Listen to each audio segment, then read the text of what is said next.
Timothy West sat at his desk at Johnson Engineering. He was the head of the engineering department. His job was to make sure that any problems with their products were promptly corrected, both in the factory and in the field. He sent Carl Johnson, the owner's nephew, to fix the problem in Penton, a 6-hour drive from there. He and 2 mechanics were there for 3 days and were already returning, having fixed the problem. The company produced seals in a variety of sizes, from small conceals found in households to giant 30-ton car pressure seals. When one of these machines broke down, production suffered, so fast and reliable service was a necessity. This particular machine broke down just 2 weeks ago, and Carl insisted it was fixed, but 10 days later it broke down again. Carl called saying the problem had been fixed, and they were coming back. When Sam, the owner, called Tim into his office and informed him that the machine had broken down again and the company was insisting that Tim take care of the issue personally. Tim, who didn't like conflict, agreed to go, so he called Chris to tell her he'd be out of town for a couple of days and they'd have to cancel their dinner. Chris was not happy and said she would go there anyway. She saw no reason why it would ruin her evening and slammed the phone down. Tim hung up and wondered where the loving wife he once knew had gone. Timothy West is 32 years old and graduated with honors from the university with a Master of Science in Engineering and a Bachelor of Science in Computer Science. Everything about him was average. 5'9", 150 pounds wet. He was not good at sports, but thanks to his above-average IQ of 150 points, he was an excellent student. He was quite physically fit thanks to going to the gym twice a week and was considered attractive among women. His passion was his wife Christina and restoring cars, both old and new, that the insurance company deemed unsalvageable. Christina, his wife of 9 years, had graduated from medical school at age 32 and worked at a local hospital 3 days a week. She was 5 feet 4 inches tall and weighed 110 pounds, with a 36-23-37 model figure and a smile that lit up the room. Her passion was to look good. She went to the gym every day, and she spent money. Tim paid for everything: her car, maintenance, gas, rent for their big house that she wanted to have. All household bills, and also put money into a joint account that she used for everything else. They got married right after college and started life in a small apartment with the idea that they would save for a down payment on a family home. Chris insisted on separate bank accounts and never discussed her income with Tim, insisting on a single joint account but never putting anything into it. When they announced their wedding, Christina's parents pulled Tim aside to talk. Tim thought it would be a speech about not hurting his daughter, but it wasn't. It turned out that this was a warning. He was told that he was marrying a selfish woman who would take advantage of him if she had the chance. He was also warned that she could spend money like water, and her mother added that Christina was the scruffiest person she knew. Warned, he married her anyway and soon realized that her parents were right. She would empty her bank account mid-month and then complain about not having enough money. She never put anything away. She threw everything where she stood and left it. Tim constantly put away her clothes and tidied up the house. The inside of her car was like a trash can with receipts crumpled up and thrown on the floor for Tim to clean up at the end of each week. But on the other hand, there was her insatiable appetite for sex. They made love almost every night and twice on Saturday and Sunday. Tim desperately wanted children, but Chris wanted to wait, so they waited 2 years to start their family. Tim was now a supervisor at Johnson Engineering and earning a mid-5-figure salary plus bonuses. He decided to keep this money in a personal account because he knew Chris would find a way to spend it. He thought he would save it for his children's education, so he didn't tell Chris. Before Chris agreed to start a family, she insisted on moving to a bigger house. Since they had almost no savings due to her weird club membership, gym membership, new car payments, and social obligations, they decided to rent. They found a nice 3-room house with a garden in a safe residential area with a communal pool, barbecue areas, and a gym. Chris refused to change her gym because all her friends went there. As usual, Tim gave in to her demands. After all, he was a weak man who believed in the principle of turn the other cheek. He was the same at work, and his subordinates, who did not take him seriously, called him Little Tim. Everyone thought of him as a coward and henpecked. He never argued or stood his ground. Chris stopped taking the pills, and they tried to have a baby for a year without success, so Tim went to the doctor for tests. He was told that he was fine, so he wasn't the problem. Christina also went to see a doctor, but not to their family doctor, but to a family planning clinic. She returned home in tears, declaring that she was infertile. Tim consoled her as best he could, but she seemed distant. This affected their sex life, which dropped from almost every night to once a week or not at all. She also became mischievous and started arguments out of nothing. About 6 months ago, she began to humiliate Tim and embarrass him in front of his friends and family. Of course, Tim, as always, tolerated it. So it was no surprise that he agreed to go and fix the problem that Carl and his team had failed to solve again. Tim went home to pack his bag for a couple of days. When he entered the house, the first thing he noticed was the chaos. The morning breakfast was still on the table. When he went upstairs, he found clothes all over the bedroom, where Chris had decided what to wear and had simply left the discarded items wherever. He quickly cleaned up and washed the dishes after breakfast. Then I packed my bag for the trip. As he drove to his hotel, he had the opportunity to review the last few months of his marriage. It all started at a company barbecue when Chris met the new head of the company's legal department. His name was Troy Sims, a former NFL linebacker for the Ravens who was forced to retire due to a knee injury. Everyone was impressed when he was introduced to management. At 6'6" and 230 pounds, he was huge. His nickname in sports was Bear, and it was clear why. From the very beginning, he treated Tim with disdain, calling him Little Tim to his face, and standing on tiptoe, covering his eyes with his hand, pretending to look for Tim when he was standing nearby, then pretending to notice him and saying, "Oh, there you are, I didn't notice you." And everyone laughed as Tim blushed and walked away. Troy then said, "It's just a joke, little friend," and laughed. Some people at work didn't think it was funny, and the head of HR came over to talk to Tim and suggested they scold Troy for his behavior. Tim just said not to worry. It all started at a barbecue that took place on the first Saturday in June. Tim and Chris had just arrived in the parking lot, and when Tim got out of the car, he saw Troy Bear surrounded by his sycophants at the bar. When Chris came out, she pointed at Troy and asked who he was because she thought she recognized him. Tim explained who Troy was, and Chris said she would like to meet him. Tim explained that he and Troy didn't get along and that Troy was a jerk. As they walked to say hello to Mr. Johnson, the owner, Troy spotted Tim and Christina and called out, "Hey, Timmy, is that your big sister? She's too beautiful to be your wife. Ask her if she ever wants to marry a real man." There was a stunned silence, and Troy realized that he had crossed the line and shouted, "Just kidding, no offense, little friend." All his friends laughed, but what really made Tim angry was that Chris laughed too. He felt his face heat up as he walked up to his boss and introduced himself to Chris. Samuel said to ignore Troy and that he would talk to him later. Samuel's wife, May, apologized for Troy and her husband's lack of empathy and said that Troy was a typical jock and scoundrel. Tim didn't want to go get drinks because Troy and his hangers-on were positioned next to the bar and would probably humiliate him. Luckily, Chad Foster, the head of human resources, saw the incident and brought them drinks. He stayed and chatted for a while, praising Tim's contributions to the company's success.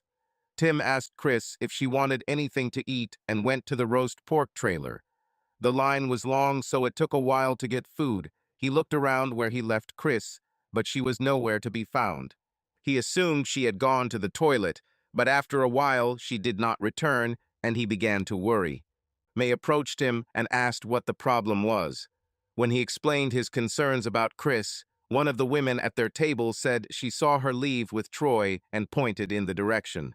Tim, fearing the worst, hurried after them, followed by May.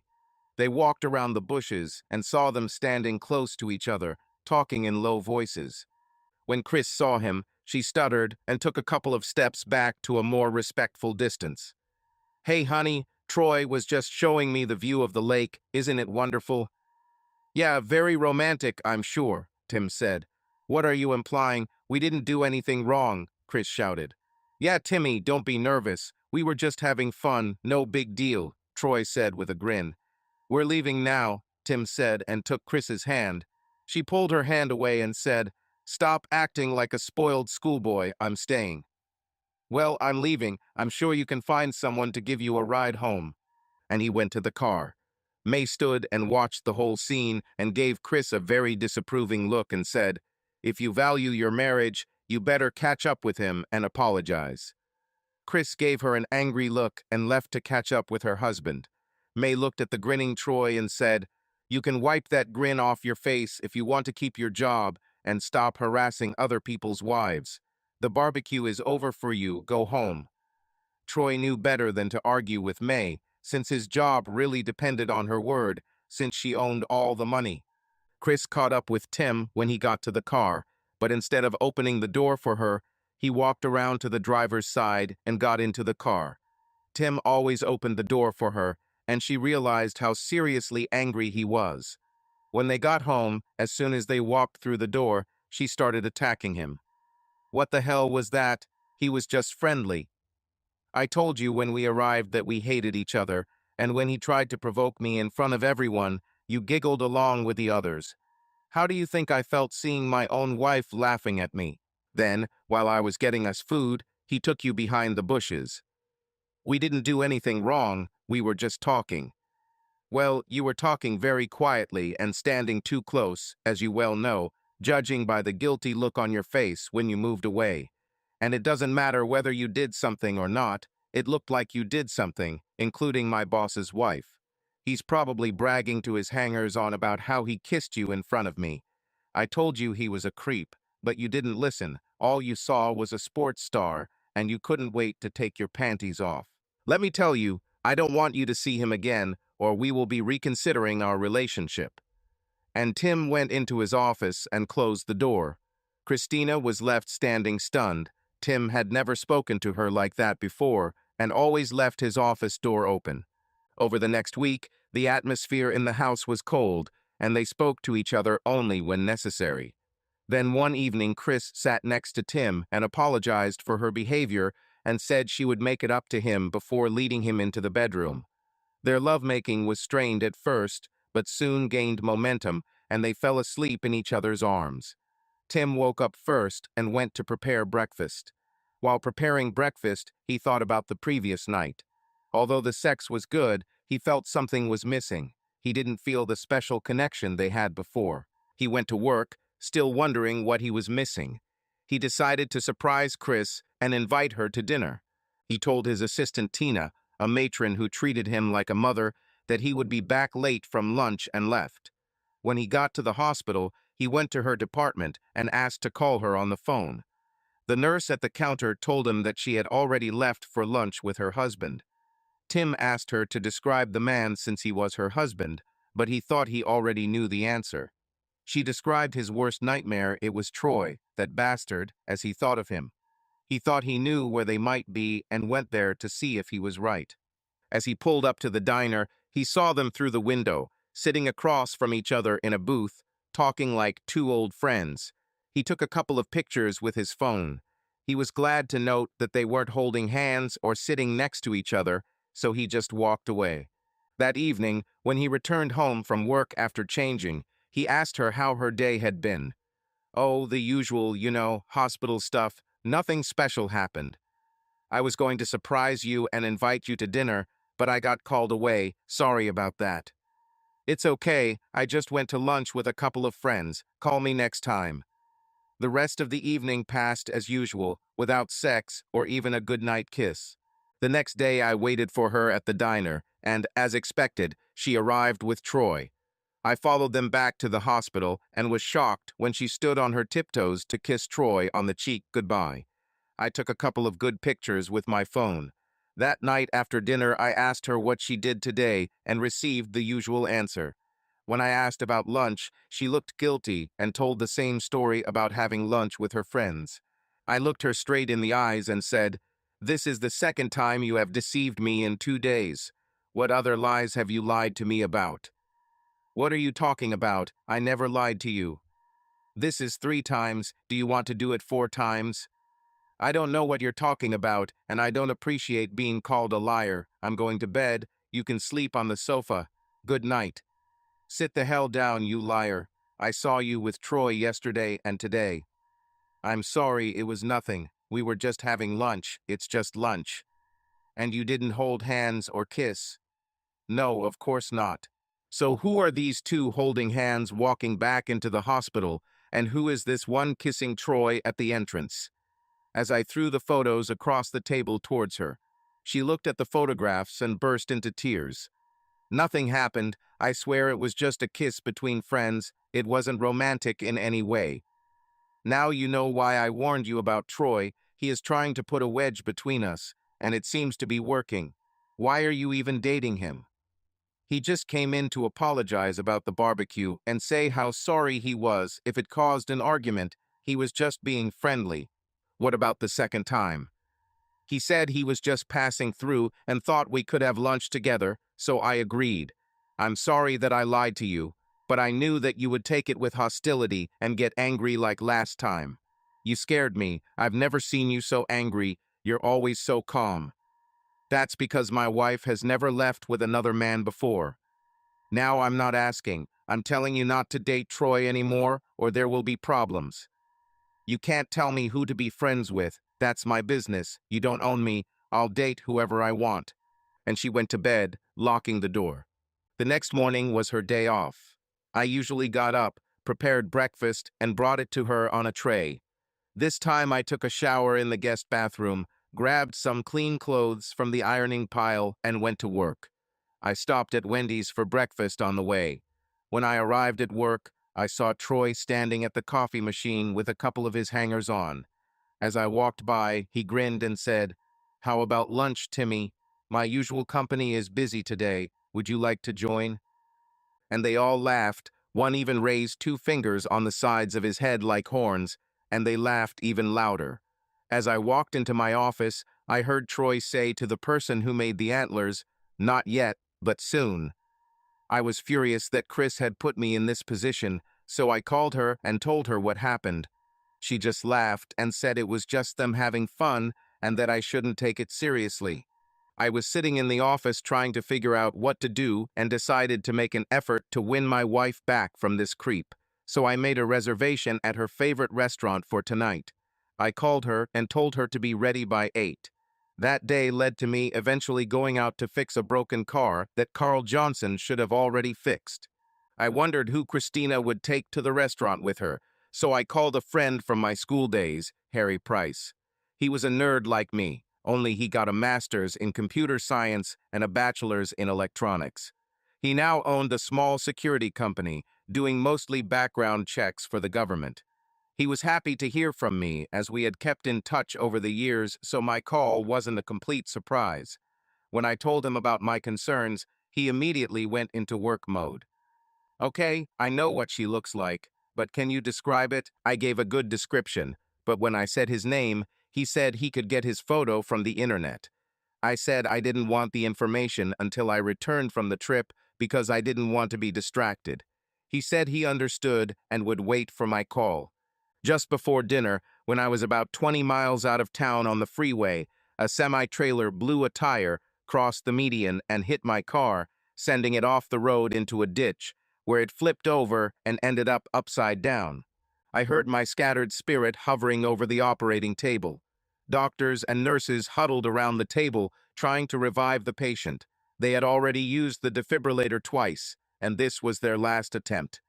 "Clear the place." Bang, bang. Once again, "Clear the place." Bang, bang. There's no reaction. I'm recording the time. As he said it, an entity unlike mine left the body, only this one was almost white, while mine was almost black. As we got closer, I felt a pull, and we merged into one, dark gray in color. We then seemed to be pulled back into the body on the table, and the last thing I heard Gunny say was, "I don't believe we have a pulse." I lay listening to voices that seemed very far away. "It's a miracle. He was dead. There was no pulse, and nothing showed on the monitor." "Well, he's alive now and looks good, but I'm not sure he'll be able to walk again. I went back to sleep. I could see a bright light through my eyelids and tried to open my eyes, but they seemed stuck together. He seems to be waking up. The eyelids were parted. A bright light hit the eyes. Mr. West, can you hear me? Cough, cough. Nurse, bring some ice. Cold, wet feeling on the lips. Pleasant. Where am I? You are in the hospital, Mr. West. Do you remember what happened? I was responding to a call, and I remember seeing the truck hit the barrier and then nothing. Is my wife here? Yes, she was here while this was happening. She just went out to get coffee. She'll be back soon. Why can't I feel my legs and can't move my arms? What's wrong with me? I won't lie to you, Mr. West. Your injuries are serious and your back is broken, so don't try to move or you could cause more damage. At that moment, the door opened and Chris came in. Seeing that I was awake, she put down her coffee and rushed towards me. I could not turn my head as it was fixed in some kind of structure. She took my hand and kissed me tenderly on the lips. I felt moisture on my face and realized that she was crying. Oh dear, thank God you're alive. I was so worried. You were in a coma for 3 days, and they weren't sure if you would even wake up. I must have fallen asleep again because when I opened my eyes, I was alone. I pressed the call for a nurse who came very quickly. Has my wife gone home? Yes, Mr. West, but that was yesterday. She will come again later. Would you like something to eat? No, but I'm very thirsty. The nurse brought me a glass with a straw. I never thought that water could taste so good, so I closed my eyes and fell asleep again. Chris came to see me every day and stayed until the nurses kicked her out. During this time, our company lawyer came to me and informed me that the semi-trailer that collided with me was determined to be defective based on the results of the accident investigation. He said I needed to hire a lawyer and sue for damages. He recommended a friend and said he would contact me. Harry Price, having heard about my accident, came to see me. He told me that Chris spent the evening of my misfortune with Troy and gave me photos of them together. His man followed them to the nightclub, and he had more photos of them dancing. There was nothing inappropriate there except that she was at a party with another man without her husband's knowledge. His man said Troy then took her home and warned me that I wouldn't like the next photo.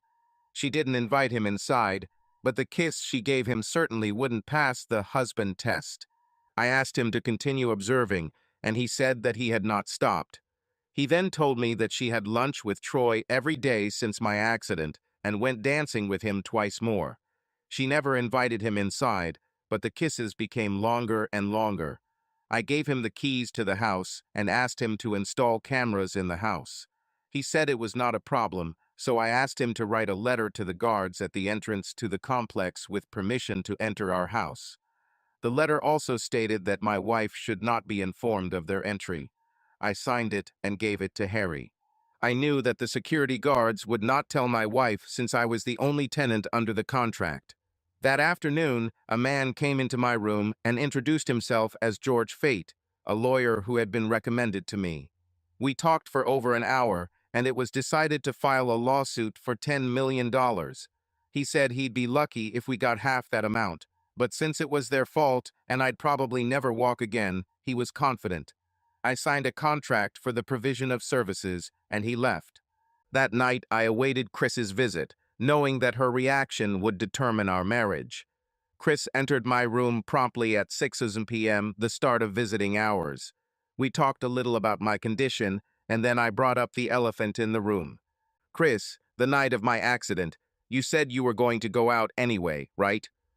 No, honey, I didn't want to go anywhere. And remember, you said that you would date whoever you wanted, and it was none of your business.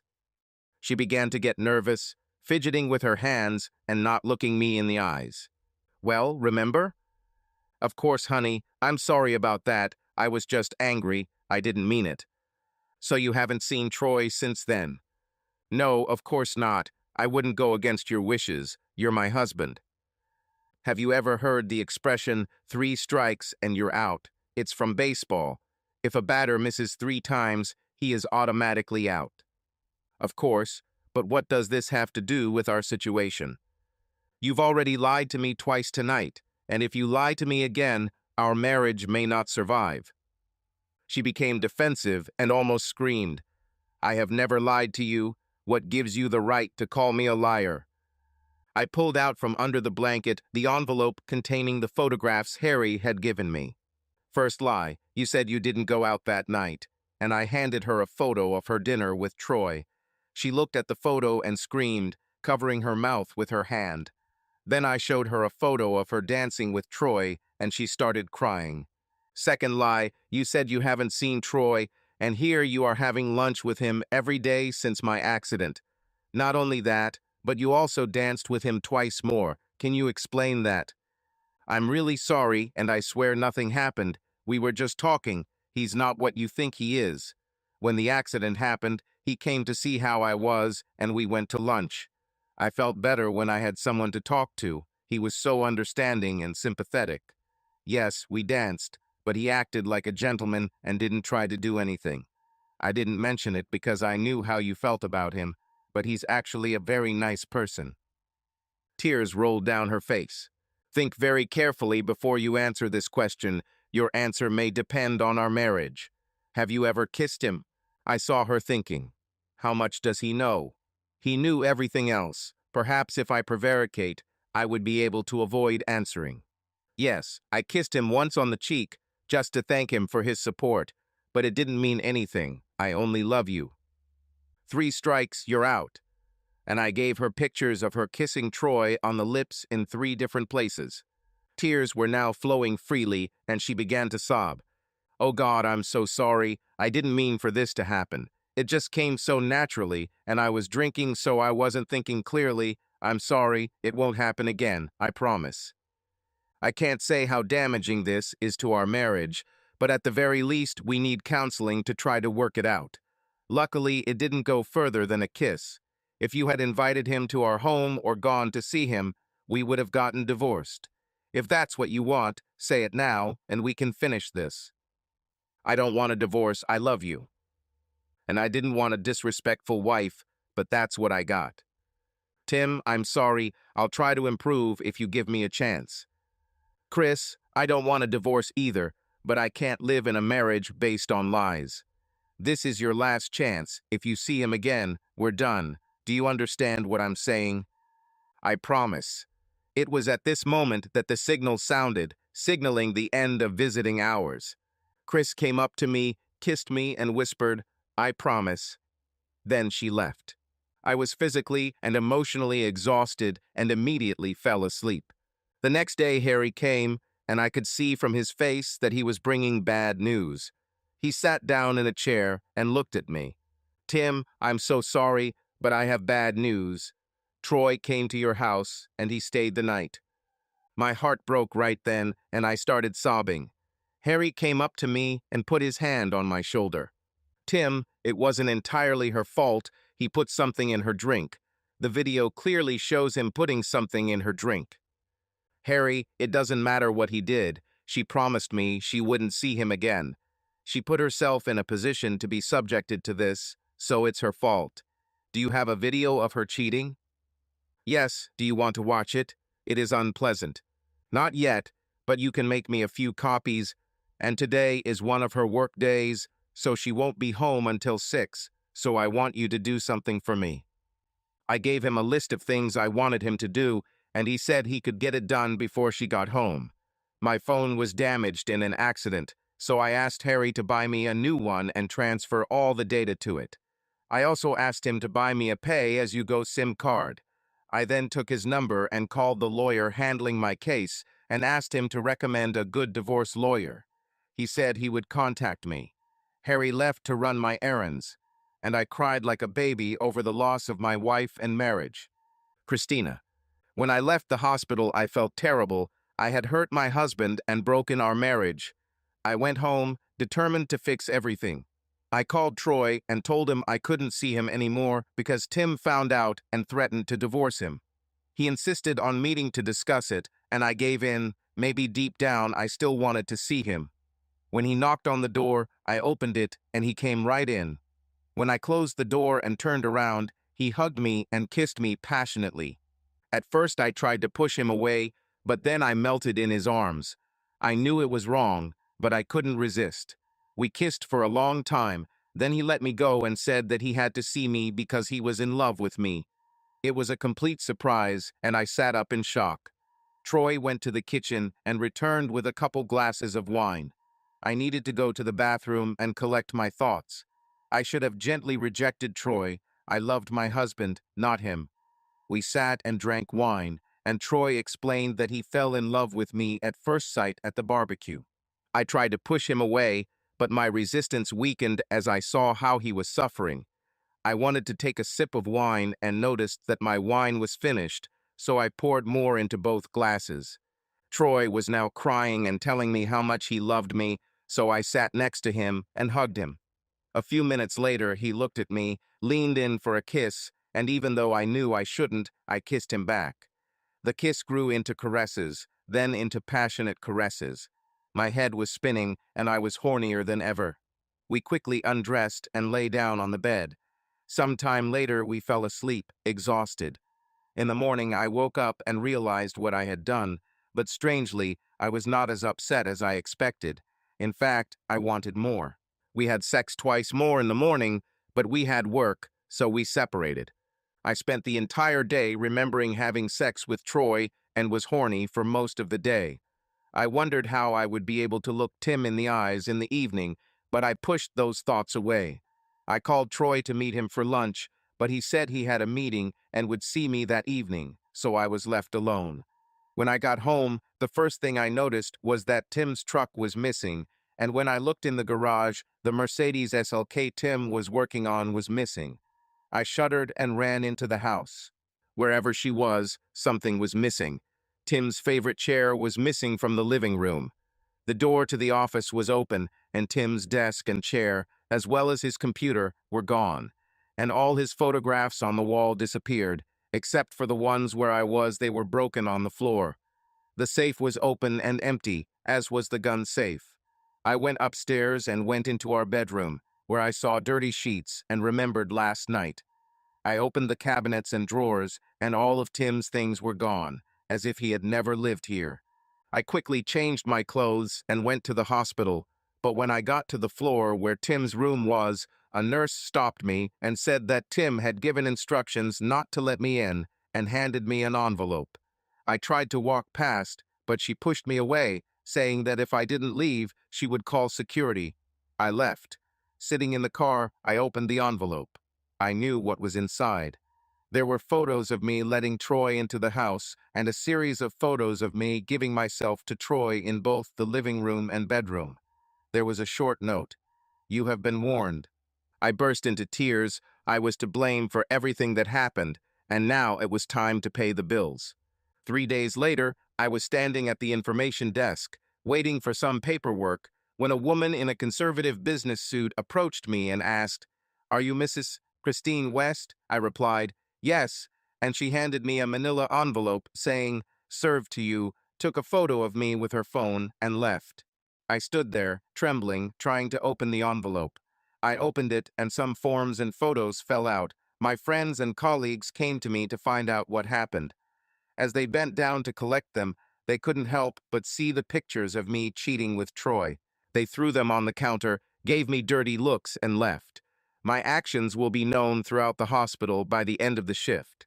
I looked at the divorce papers filed for adultery and noticed that there was a restraining order attached to them, prohibiting me from coming within 200 yards of Tim or his place of residence or work. I thought it couldn't get any worse, but when I arrived home, there was a letter waiting for me saying that I had a week to move out of the apartment, since Tim had canceled the lease. As I sat bemoaning my fate, the phone rang. It was Troy, who said that he, too, was held accountable at work for destroying someone else's family and demanded to know where Tim was. I said Tim was still in the hospital, but they wouldn't let him in. When I asked if he was free for lunch tomorrow, he made excuses and refused. When I asked if he would come this evening, he said he was busy and hung up. I sat there looking at the phone and thought that Tim was right. Troy had really put a wedge between us, and now I was chasing Troy for some affection. I sat and cried over the loss of my husband and lover. My problems weren't over yet. On the way to work, I tried to pay for gas with my joint card as usual and was refused. I quickly tried my personal credit card, which was accepted. I needed to sort this out. I tried to call Tim and received the answer. This number is not in service. I'll email Tim when I get home. The day dragged on slowly, and when the shift ended, I was relieved. Not only because I hadn't seen my lover all day, but also because my friends and colleagues were avoiding me. On my day off, I contacted the bank to find out that Tim had taken half of our savings and canceled my card. I agreed to issue a new card the next day. My next call was to the rental agency, where after some negotiations they allowed me to transfer the lease into my name, but at a higher rate. I also had to negotiate to restore utilities because Tim had shut them off. I'll have to cut costs. Over the next few weeks, I saw Troy once or twice a week, but all the tenderness disappeared and was replaced by demandingness and sometimes cruelty. I can't say I was shocked. The truth is I loved the way he treated me like a bitch. While Tim was gentle and loving, always thinking of me first, Troy was just using me for his pleasure. I was like a rag doll in his hands. He just put me where he wanted me and had me mercilessly. I realized that he is a real alpha male, and Tim will never be able to compete with him. After 3 months, I still haven't received a single message from Tim, only from his lawyer. I, of course, hired my own lawyer, and amazingly, Troy helped me with the expenses. Tim. Harry came back to me and said that he had done everything and everything was stored in a warehouse on the other side of town. He also gave me a new phone with a new SIM card. I sent my new number to everyone I could trust so they wouldn't give it to Chris. I wasn't expecting any visitors this evening, so I was pleasantly surprised when May, my boss's wife, walked in. Hi, Tim. How are you? Thank you for coming. I would feel better. Listen, Tim, I know you've hired a lawyer to take on your lawsuit against the trucking company, and you can count on our full support. However, you must understand that you also have a claim against us since you were on a business trip at the time of the accident. Now you get your full salary and your job is secure. If your lawyer formally files a claim against us, we will offer him a significant settlement. But he has to file a claim so we can go to our insurance company. This will not affect your work in any way, but we need to follow the procedure. I really appreciate you caring so much about me, and I'll mention it to my lawyer the next time I see him. It was at that moment that he entered, accompanied by a short, plump woman of about 55, whom he introduced as Carol Cobb. I saw May's eyes widen, and she looked at me questioningly. Sorry, I need to introduce myself. Mrs. Johnson, this is my attorney handling my case, George Fate, and hopefully my divorce attorney, Carol Cobb. May looked at me and raised her eyebrows in question. Sorry, May, I was going to tell you. I'm going to divorce my wife because of her infidelity. She just looked at me and said, Who? Troy Sims, of course. May nodded her head and sat down, thereby showing that she would not go anywhere. George looked at me, and I motioned for him to continue. He went out into the hallway and brought 2 more chairs, which he and Carol sat on. George began talking about how the lawsuit was going, and when he finished, he apologized and left. Carol asked me if I had any evidence of Chris cheating. I said I had pictures and videos. She asked if they were here. I said I had some pictures, but I was still waiting for the video. She asked to see the photographs, and I gave them to her. As she was looking through them, May came and stood behind her, and I heard a sharp intake of breath. Then I was surprised to hear May exclaim, This scoundrel, a vile piece of shit, seducing a man's wife while he's in the hospital, and she's no better. I'll fire his ass first thing tomorrow, and then I get her fired too. I donate a ton of money to the hospital where she works. It's time for payback. Damn, she was furious. Carol said, Can you wait a little, please? If she remains unemployed, Tim's alimony payments will be much higher. But if she works and earns enough to support herself, he might not have to pay at all. And if he sues Mr. Sims for breaking up family ties and he doesn't work, the suit will be dismissed. Either way, it may not lead to anything, but at the very least, it will cause him embarrassment. Once the divorce is finalized, You can fire him and arrange for her to be fired." May agreed to hold off for now. Then she said she had to go, kissed my forehead, and left. Carol asked me a few more questions and asked if I could provide her with proof of Chris's income and our financial situation. She then gave me some tips on how to protect my finances. I asked if I could get a restraining order against her, and she agreed. Then she wanted to know when to file her divorce suit. I said as soon as possible, but in her workplace. Then I explained what I had done and was going to do, and she said it was all legal since the lease was in my name only and left me in my misery. The next day, I called the rental agent to cancel the lease immediately. I also asked if he had ground floor apartments within a 5-mile radius. He said he had what I needed, also in a gated community just 2 miles from my current home. He wanted to know why I was leaving, so I told him the condensed version, and he agreed to give Chris a notice of eviction the next day. I paid the deposit by card and the first month of rent. Next on my to-do list was sorting out my finances. I called the bank to pay off the credit cards and close the joint account, but they said it had to be done in person. So I just paid off the cards and canceled them with the credit card company. Then I opened a new line of credit just for myself. I called Carol and told her that I couldn't close the joint account, so I just zeroed it out, leaving $1. That day, the surgeon came to see me, and after an X-ray and scan, he said that the swelling had subsided, and now it was possible to operate. The operation was scheduled for the following Monday. When Tim woke up on Tuesday, he was surprised to see May sitting in a chair reading a magazine.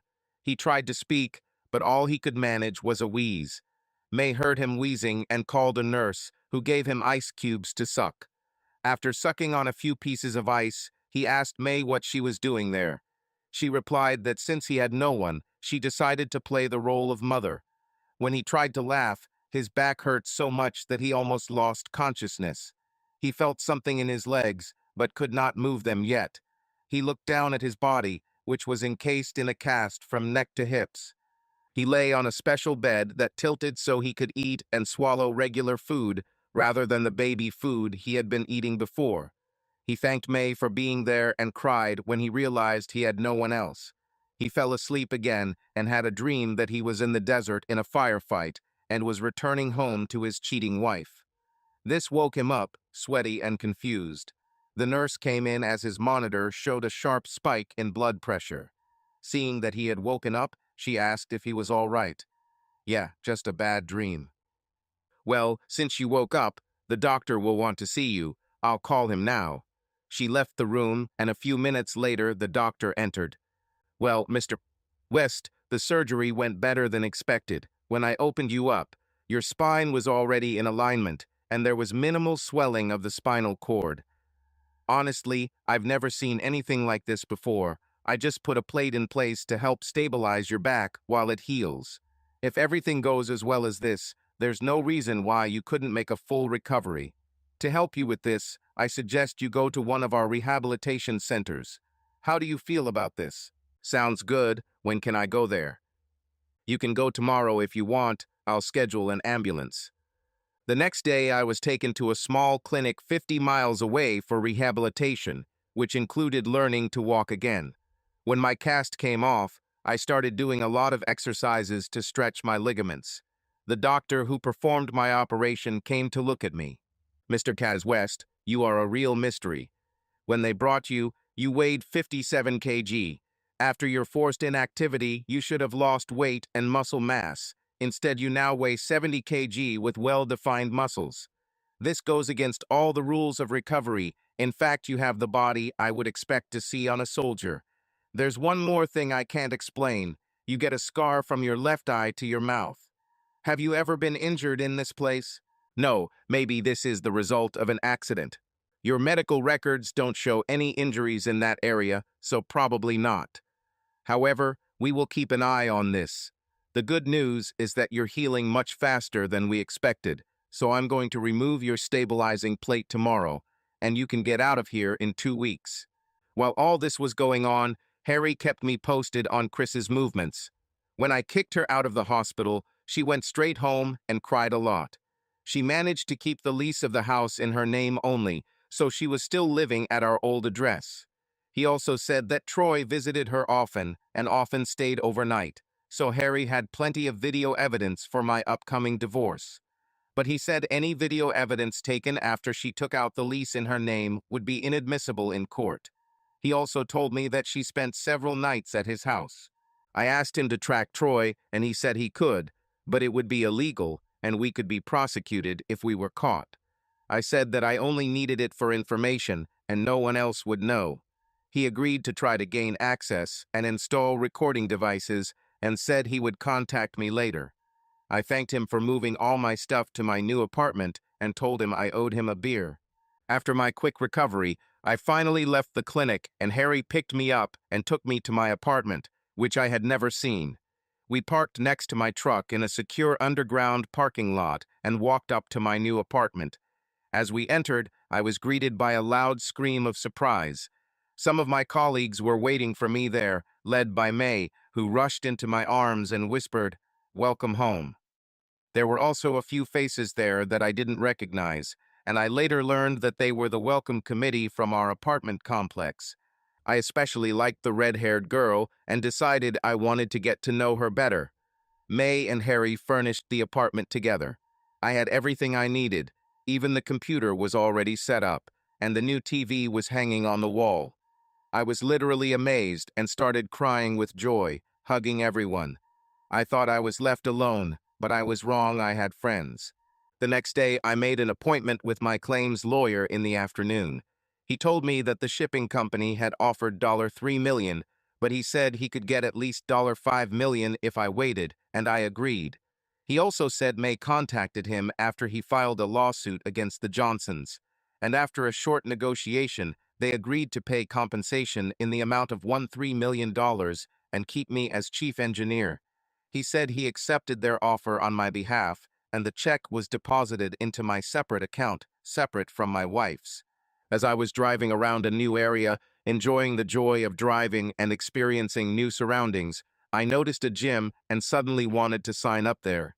I parked and walked into a gym called Sam's Mixed Martial Arts Gym and Training Center. As soon as I walked in, my nostrils were filled with the smells of sweat, liniment, and leather. It was an old-fashioned gym with free weights, a boxing ring, and various leather punching bags. There was also a large mat area for sparring. As I stood there, a man came out of the sparring area and approached me. "Can I help you?" Yes, I'm thinking about joining the gym to build some muscle. I've been sick recently and need to get back into shape." "Okay, we can definitely help with this. Come into the office and we'll discuss everything." This was the beginning of my acquaintance with MMA. I ran, lifted weights, swam, and studied various forms of martial arts for the next 3 months. By the end of this period, I weighed 82 kg, all muscle, and could confidently hold my own in the ring. I had a plan and told Sam about it, who thought it would be fun to implement and asked how he could help. We discussed the details over beer, and at some point he said, "Okay, Tim, now that we're friends, tell me the truth. You're a former Special Forces soldier, aren't you?" "Sam, I swear on my mother's grave, I never served. In fact, before coming to your hall, I never took part in a fight." "Well, Tim, at first glance, it was clear that you were straight. Your skill level is more like someone who has been training all their life. All I can say is that you must have been quite the beast in your past life." Going back to when I first moved, I joined a gym, so instead of driving back and forth, I ran there and back as part of my training program. One evening, as I was trying to go into my apartment, I noticed a little girl, about 8 or 9 years old, sitting at the door of the apartment at the end of the hallway. I remembered the red-haired girl at my party and suggested that this might be her apartment. I approached her and asked if she was okay as she seemed scared. She replied that she had returned from school, but her mother was not at home as usual. I didn't know what to do, but I couldn't just leave her there, and it wouldn't be right to invite her to my apartment to wait alone. I didn't really know many people in the building other than the security guard on duty. I knocked on several doors, but no one answered. I asked her if she had a phone number to call my mom, and she said she had already tried that and left a message and text. I invited her to come with me to the guard downstairs, and she agreed. When I explained the problem to the security guard, he said that they have a procedure for such cases and called the police. When they arrived, we all went to my apartment to talk. And that's how I found out her name was Amanda, and her mom's name was Lindy. While we were talking, I gave her milk and cookies, and she seemed calmer. As we talked, she told me that she and her mother lived alone, but her mother was always at home when she returned from school. The police officer tried to call Social Security to come and pick her up, but they said there wouldn't be an employee available for several hours. Then they asked to talk to Amanda, asked her if she had a nanny and where she lived, if she knew her number. The nanny lived on the next floor, so we went to see her. She agreed to look after Amanda until we could find her mother. I took the cop back to my apartment, and he started checking Lindy's place of work. She was an accountant for a local engineering company who said she left home at her usual time to return to her daughter. The policeman asked them to check if her car was still in the parking lot, and they said it wasn't.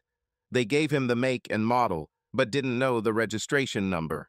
He quickly figured it out and sent out a wanted message based on the license plate number. He then began calling hospitals and learned that a woman matching Lindy's description had been found unconscious in an alley. The officer who arrived on the scene said he believed it was a robbery gone wrong, and there was no sign of her belongings, and the car was also missing. We went up to the nanny and explained what had happened, and she agreed to look after Amanda for the night. The officer said he was going to the hospital, and I asked if I could accompany him, but first I needed to change clothes.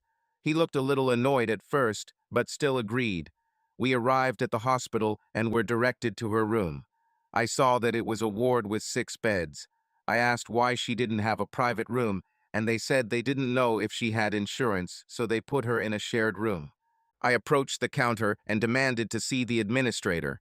When she arrived, I told her I wanted her to be moved to a private room with full services and her own nurse, and I would sign all the necessary paperwork and act as guarantor. Their attitude immediately improved and things started moving. The doctor came over to us, now that we were in a private room, and explained that she had suffered a blow to the head and might not wake up for hours or even days. The officer made some notes and said he was leaving and asked if I wanted a ride. I said I would stay a little, and he left.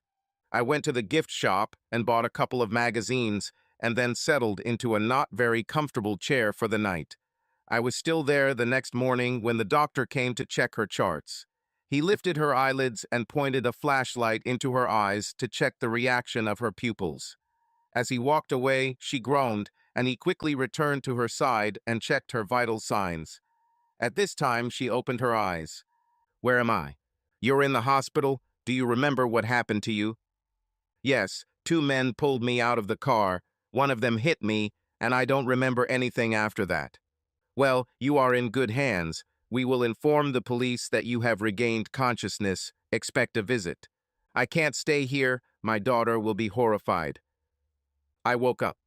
"She's fine. The nanny is looking after her." "Who are you? I know you from somewhere." "You were one of those who welcomed me to my apartment. I'm your neighbor, remember?" "But how are you?" "SHH, just rest. I'll bring Amanda tonight. Do you need to bring anything?" She gave me the list, and I left. When I got back to my apartment, I showered and changed, then went to get the nanny and picked up Amanda, telling her that her mom was fine but in the hospital. Amanda had 1,000 questions, but I had few answers. The nanny gave me a spare key to Lindy's apartment, so we went in there and Amanda packed according to the list her mother had given her. Amanda took the day off from school due to a family emergency, so there was no problem. Amanda insisted on changing, so I went back to my apartment and waited. When she came to pick me up, she looked cute in the way only girls can, even wearing her hair in a ponytail like her mother liked. It was still too early for a hospital visit, so we went to McDonald's for dinner, which earned me a lot of points from Amanda. After dinner, we grabbed milkshakes and went to the park to feed the ducks and talk. It turned out that Lindy was divorced and her husband moved abroad and never contacted her or Amanda again or paid child support. I learned all this from a 9-year-old girl while we fed the ducks and drank cocktails. I then decided never to underestimate small children. When we arrived at the hospital, Lindy was sitting reading one of the magazines I had bought. When she saw Amanda, her face lit up, and they hugged for a full minute. She told Amanda that she had an accident but was recovering. The Lindys remained in hospital for a week as the brain swelling slowly subsided. I picked her up on Friday morning and took her home. She still had to rest for at least another 2 weeks. She refused to go to bed, so I insisted she rest on the couch. I went to the kitchen to make coffee, but when I returned, she was already sleeping peacefully. Amanda was due home in about 2 hours, so I started preparing dinner for them. Amanda burst in shouting, "I'm home," before realizing her mother was asleep. Lindy still didn't wake up, so Amanda came over and hugged me. There is something special about a child's hug, and I cried as I hugged her back. She looked at me and said, "Thank you for taking care of us. I really love you, and I think my mom does too." I finished dinner with mac and cheese and salad and ice cream for dessert. Amanda woke Lindy up with a kiss and said, "Dinner is ready." Lindy looked at me and smiled. "Thank you, you didn't have to do all that, but I'm very grateful." I served dinner on 2 plates and was about to leave, but they insisted that I join them. After dinner, I helped Amanda with her homework, and after watching her favorite movie, it was time for her to go to bed. Lindy started to get up, but Amanda said she wanted me to put her to bed and read her a story. I looked at Lindy and she nodded in agreement, so I told Amanda to put on her pajamas and call me when she was ready. I went into her room and carefully left the door open. She gave me her favorite book, and I turned to the marked page and started reading. After about 10 minutes, her eyes closed and she fell asleep. I inserted a bookmark and put the book on the shelf. Before I left, I did something I never thought I'd do. I leaned down and kissed her on the forehead. As I was about to leave, she whispered in her sleep, "I love you, Tim." I stopped, shocked and unsure what to do next. I was sure she was asleep, so she probably didn't even know she said it. When I sat down across from Lindy, she asked what happened, but when I explained what happened, she laughed and said that Amanda had already told her how she felt. I didn't know what to say. I just sat there, not understanding what had just happened.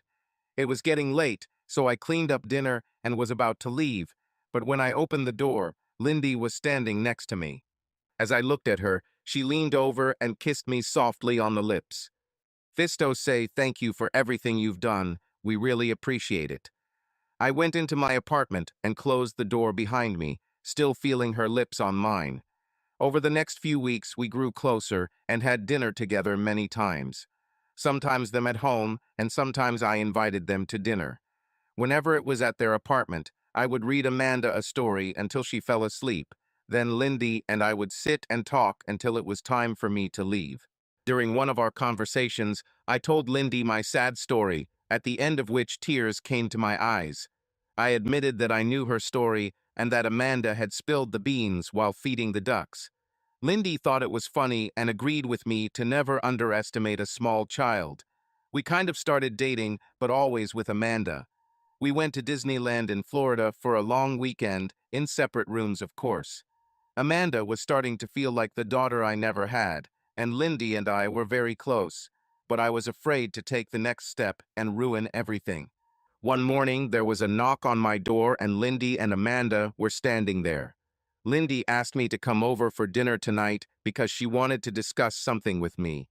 I had a bad feeling about this and looked at Amanda, who just giggled. That evening, I went to Lindy's and knocked, and she told me to come in. She stood there in her dressing gown, showed me to a seat, and sat down opposite me. And then I heard these terrible words: "We need to talk." I felt sick inside and wanted to leave. When I went to get up, she asked where I thought I was going. I admitted that I thought she wanted to end our friendship. "No, I want to know why you didn't even try to kiss me. I know you don't like men, is that me?" "God, no, you're everything I could ever want. You're perfect. I just didn't want to push you away." "Well, thank God, now come here." She stood up and beckoned me towards her, at the same time throwing off her dressing gown, under which she was naked. I just stood there and looked at the most beautiful woman I had ever seen. She came up to me, kissed me sensually, and stuck her tongue into my mouth. We held our lips in a kiss. It seemed forever. She led me into the bedroom. In the morning, I woke up to the smell of frying bacon, so I got up, took a shower, and went to the kitchen in only my boxers. Lindy stood preparing breakfast in only her robe. We looked at each other. She blushed and looked down in shame. I walked up to her and hugged her. "Are you sorry about what happened last night?" "No, and you?" "Never. It was the best night of my life, and you are the most wonderful woman in the world." We ate breakfast and then went to pick up Amanda. It was a Saturday, so no school or work. We took Amanda to the cinema to see the latest Frozen movie. Afterwards, we went to McDonald's for lunch. We were sitting there drinking milkshakes when Amanda asked me in a small voice, "So will you be my new daddy?" Lindy and I nearly choked on our cocktails, but I still responded, "Would you like that?" "Yes, more than anything else. Can I, Mom?" "That's enough, Amanda. You're putting Tim in a terrible position. We haven't even discussed this yet." "Sorry, Tim, you must feel terrible." "Actually, I'm grateful to Amanda. I wouldn't have dared to ask you myself."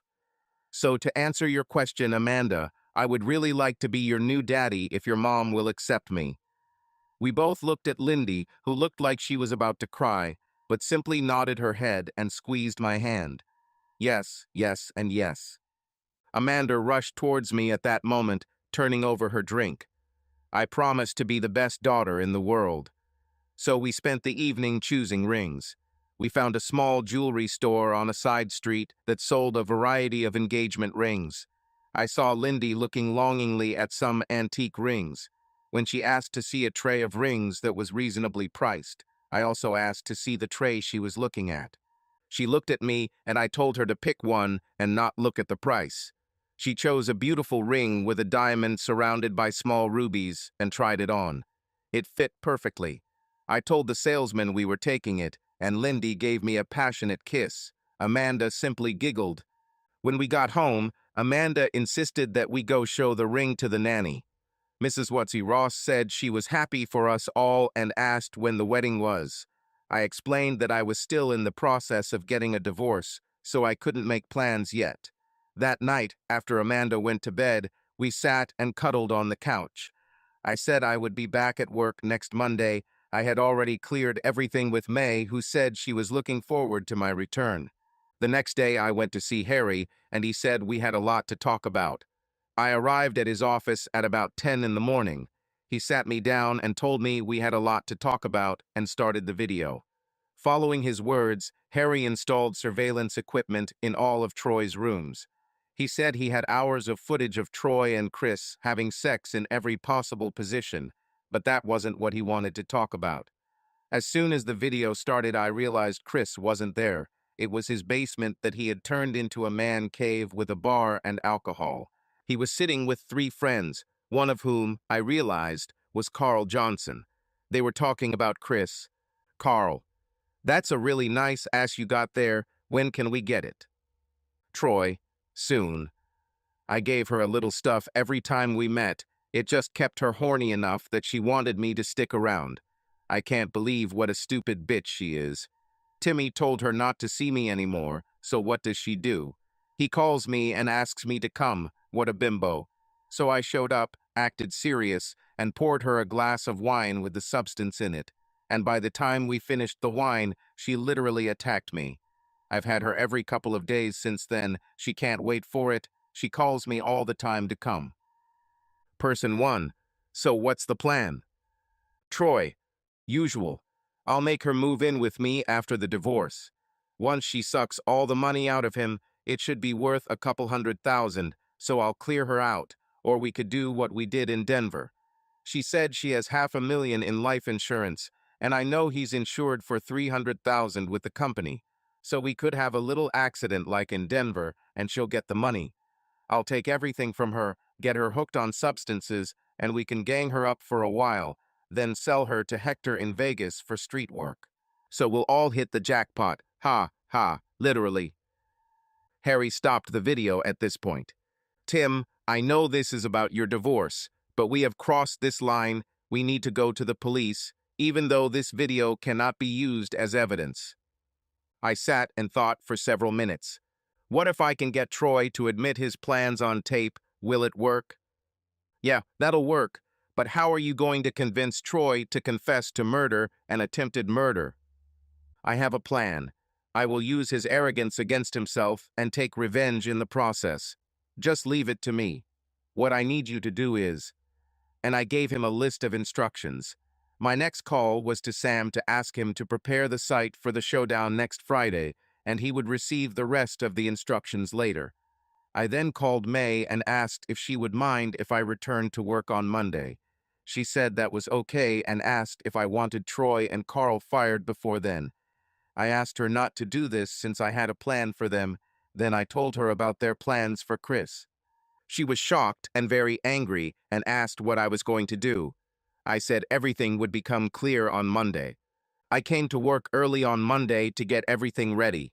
I installed a sound-activated recorder under my desk and hid a micro camera with a motion detector on a bookshelf, then proceeded to tackle some of the backlog of work. I heard the office start to fill up and walked outside. My secretary Tina was just turning on her computer when she saw me coming out of my office.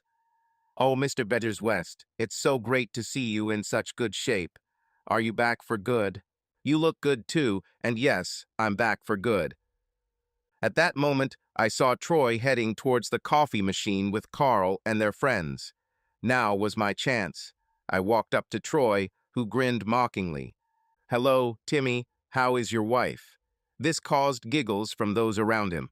"I don't know, she's with someone who steals wives from men in the hospital."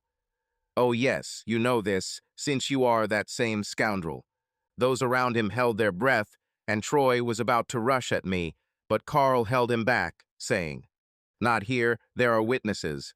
We'll deal with it later." I looked at Troy and laughed. "They say your name is Bear. If so, then that makes me a terrier, because I'm going to tease you every chance I get until you stop hiding behind your friends." "So, Troy, are you ready for one-on-one, or are you a coward? I'm going to kill you, you little bastard." "Cheap words. Is that all you have? You're just a bag of wind. Look, how about we settle this in the ring, just you and me? You can even bring a few of your friends for support. And to make this more interesting, let's make a small bet. Anytime, anywhere, set a time. And what's the bet? Let me guess, if you win, you get your wife back." "Hell no, I don't want her back. She's spoiled. I wouldn't even touch her with yours, let alone mine." "No, if I win, I take your car and your house and everything in it, plus $20,000. If you win, you get my truck, an SLK Merc, 20,000, and that's." I took out the recording device. Troy said, "What the hell is this supposed to be?" "Come to my office and we'll talk about it. You too, Carl, it concerns both of you. Something about Denver, Vegas, and Hector." Both turned pale and nodded. I went to my office, and they followed me like two lost sheep. When we entered the office, I sat down, and they had to stand because I had removed all the chairs. I turned on the recording for them and saw them become even paler. "Okay, guys, you know what it is?" "Well, what is it?" "Yes," they answered in unison. "So let's be clear. You find the right woman, gain her trust, slip her something, abuse her. Then you convince her to divorce her husband and give you all the money. Then you increase the dose of the substance, making her addicted so that you and your friends can collectively have sex with her. When you've had enough of it, you sell it to a Vegas pimp named Hector, who puts it on the street. So that's what you do. You know this is true, so what are you going to do about it? One more thing. If a man is worth more dead than alive, you're causing a minor accident. The insurance pays out, and you do the same to the woman. And that's what you have in mind for me and Christina, right?" "Yes, but now that you have found out everything, how much will your silence cost us?" "Well, if you meet me in the ring as suggested and win, this entry will be given to you along with the rest of the bet. Do we have an agreement?" "Hell yes, and I'll kill you in that ring, you stupid bastard, and I'll still have your wife and sell her." "Oh, by the way, Troy, just to satisfy my curiosity, what did you do with that guy in Denver?" "He fell off a bridge while walking his dog. But you were destined to have an accident, and it may still happen. Now that we've all agreed, you can go back to work. Go ahead, leave. I put away the recording devices and relayed the information to Harry. Then I opened my briefcase and took out the flyers that I had made earlier, inviting everyone to the fight and indicating the address. I called George, my lawyer, to draw up the terms of our bet. On the night of the fight, my lawyer and Troy's lawyer had to get our consent signatures, and each had to take the other client's property papers and a check for $20,000 made out to his opponent. Friday arrived, and I waited for Troy to come out of the locker room. I was already in the ring, sitting in my corner in a robe with a hood. Troy came out wearing a similar robe, raising his arms as if he was already a winner. He climbed into the ring, took a couple of fancy steps like Ollie, and threw a few punches into the air.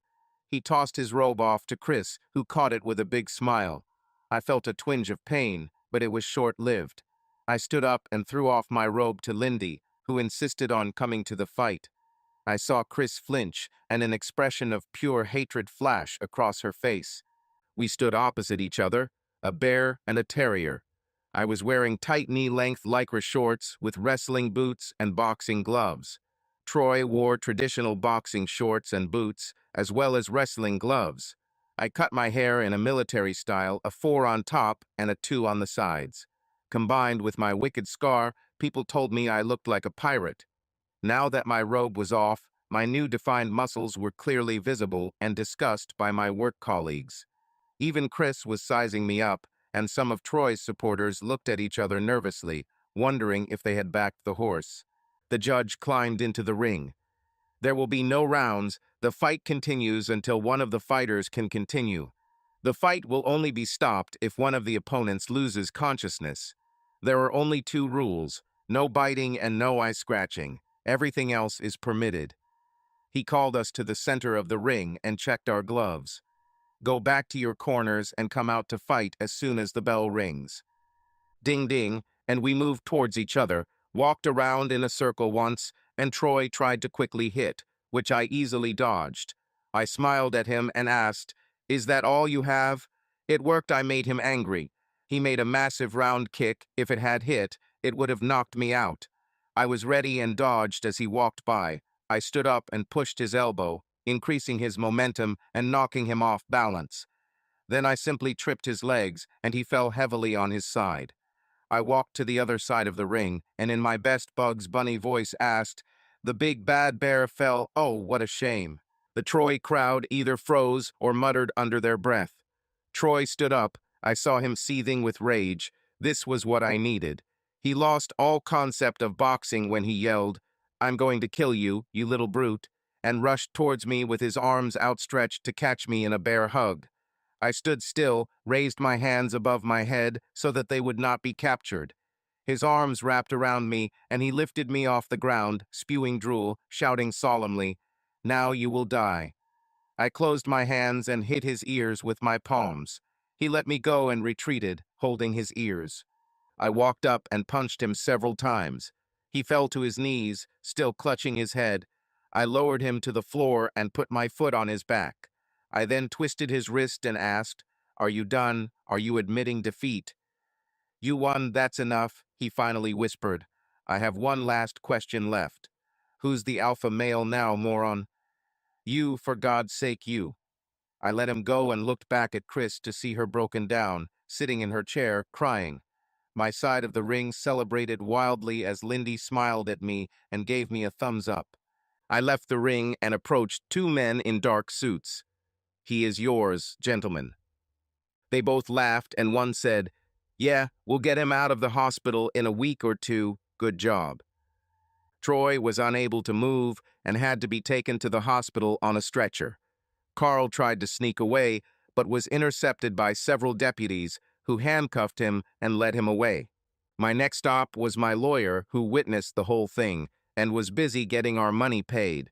Troy's lawyer didn't seem too upset as he handed over the title deeds to Troy's car and house, including all the contents. My lawyer gave me the keys to both, and I gave the house keys to the locksmith I hired to change the locks.